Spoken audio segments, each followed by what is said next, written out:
We spend 6 months intensely hurting our bodies, damaging our bodies. What if we spent 1 month, even 1 week, intensely taking care of our bodies? I've seen so many different doctors, but none of them are giving me anything to resolve my issue. All they're doing is saying, you have a problem, you have a problem. We know you have a problem, you signed up for this.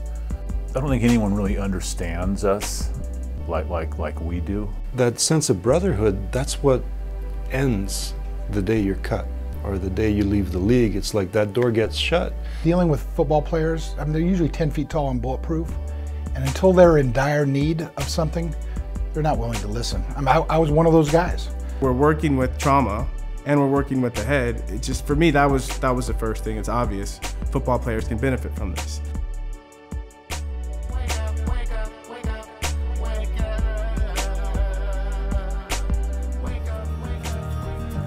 I invited 4 retired football players, 5 if you include myself, for a week-long craniosacral therapy intensive. We've had these programs for many years, and there's a lot of former athletes that have gone through them and benefited, but they've all been kind of isolated in the sense that there's no universal recognition. And that's really what the key for me was for this week, was to be able to get the evidence-based study so that we could actually then show that yes, there is something here. So on Sunday, we said, okay, if they could come in a good half a day before the actual intensive, then we could start the gold standards, the taking of the tests, and getting that done so we can have everything in line for when I did the post-tests, so we can have a little double-blinded study there, and yet we know what's happening on the inside of that week. And we're going to do it again in a month. I know this work, especially when you get to the deeper aspects of it, can seem kind of voodoo-ish. And I had a little concern that the guys might have a reaction to it.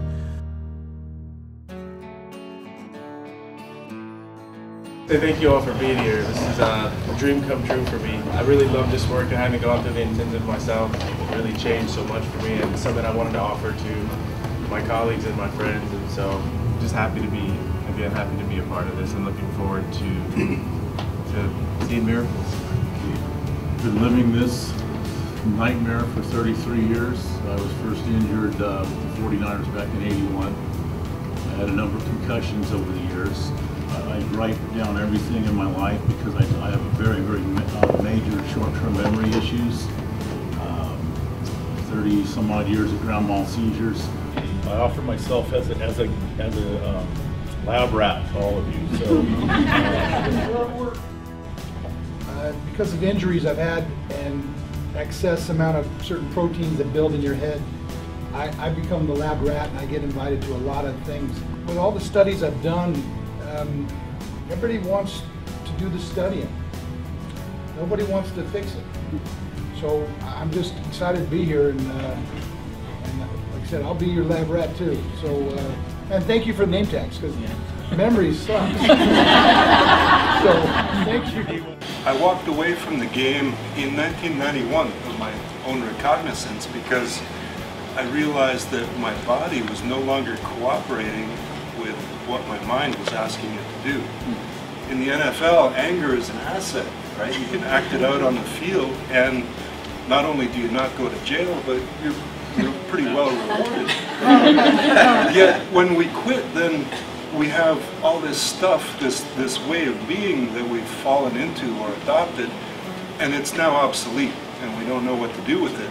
I want to do this because for the last couple of years, I've been watching this whole thing happen with the NFL where the head injuries, all that stuff is becoming more public. And when I went through it, I thought I was all alone.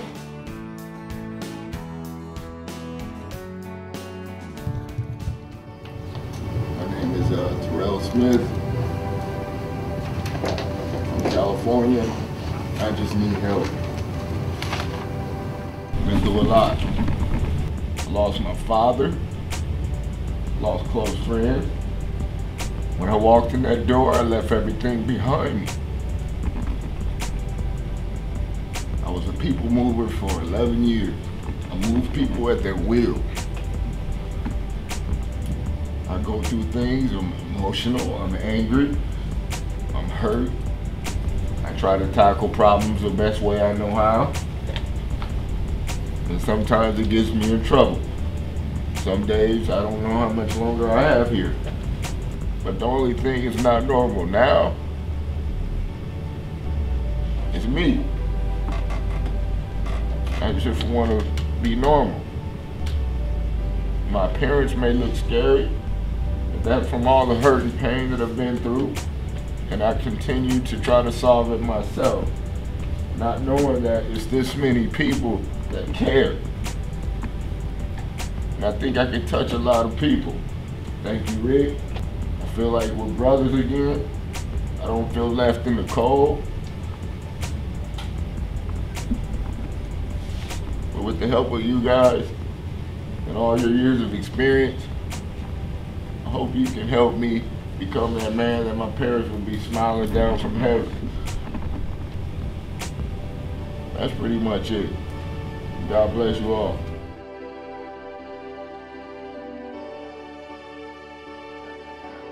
Wake up, wake up, wake up, wake up, wake up. We are all manual therapists, but we are at the same time coming from different avenues of expertise in the manual therapy world.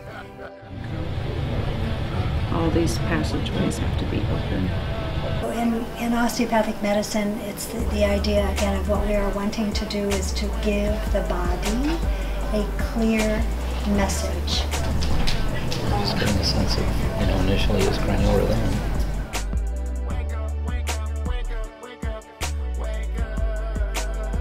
We're increasing circulation to the brain. And so we increase circulation, you increase the circulation of red blood cells. The red blood cells carry the oxygen to the brain, which allows the brain to heal itself. There's these lesions which occur in the brain from this trauma. If there's no circulation getting to them, well, there's not an ability to heal. The body can heal itself from any disease, and you just have to set up the right environment for the body to heal itself. And that's what craniosacral therapy does. Dr. Upledger will say, you go so far into the body and you will find a mind. If you go so far into the mind, you will find a body. He will stand up and say, look at me. Where does my mind end and my body begin? Or my body end and my mind begin?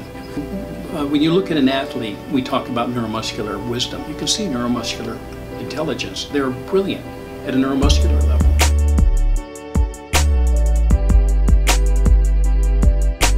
It really kind of came into our consciousness that they're dealing with a lot of the same symptoms that a lot of people with post-traumatic stress deal with.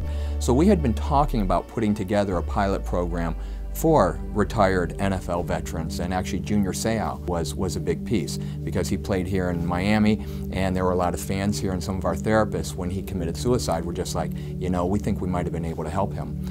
For me, Junior Seau was the turning point. I just was sitting and going, this can't happen to another person because we have so much to offer. Just imagine how many other people are out there that we can get to. He did it for a reason. The type of player he was going in first. The type of player I was, I'm gonna stop you from going in. These guys had killed themselves and shot themselves in the chest to preserve their brains so they could understand that. And I still, I'm gonna have to get on the table to deal with this one. It's just, I had no clue.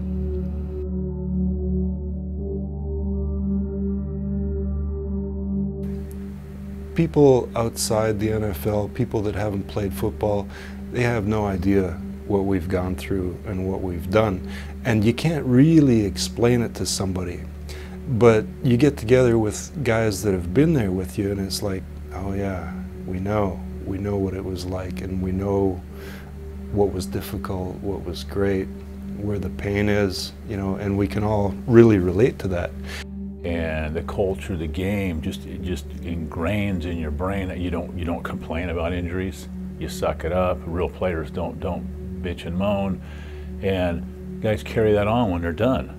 You know what? And it kills them. Their marriages fall apart. They lose their businesses. They lose their minds.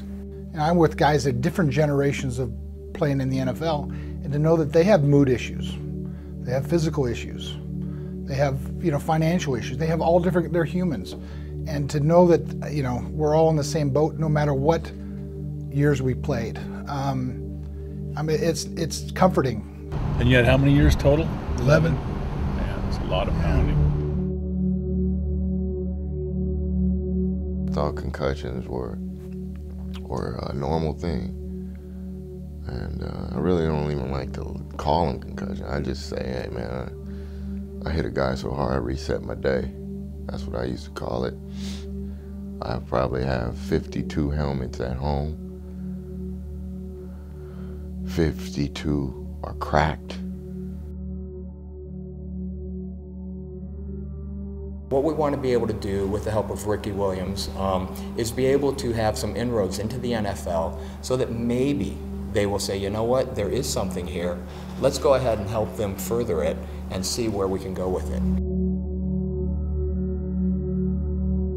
We've all been taken to a place where there's so much more ease than we had before we got here, so we know even if things do get difficult, it's like we can see the light. Just like I was telling my teammates and my other players that I spoke to in Orlando, Ricky's on some different stuff, but it's not the stuff you think.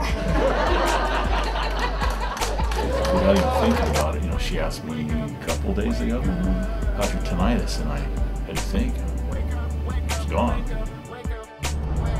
But if I tell this to anybody other, you know, outside this car, you'd go going, you're crazy, which is a possibility there too. But they were working all over, really, a lot in my hips, leg area, and of course up through here. And then they wanted to check my gait. Apparently, it's changed a lot, and it sure feels different. My whole foot placement, knees, hips, the way I feel my body on the ground is very different. It feels like I'm in a different body. I'm an anti-energy, you know, and this has kind of changed my mind and my paradigm. So, you know, I was drinking like this just a couple of days ago, right? I couldn't raise my arm, and you know, when we were out dancing last night, we were doing a little bit of this, you know. This is amazing too, you know. You know, with the cranial work, and it's kind of like they reintroduced one another. You know, like my brain met my heart met my body, and they all got along for about a week. So.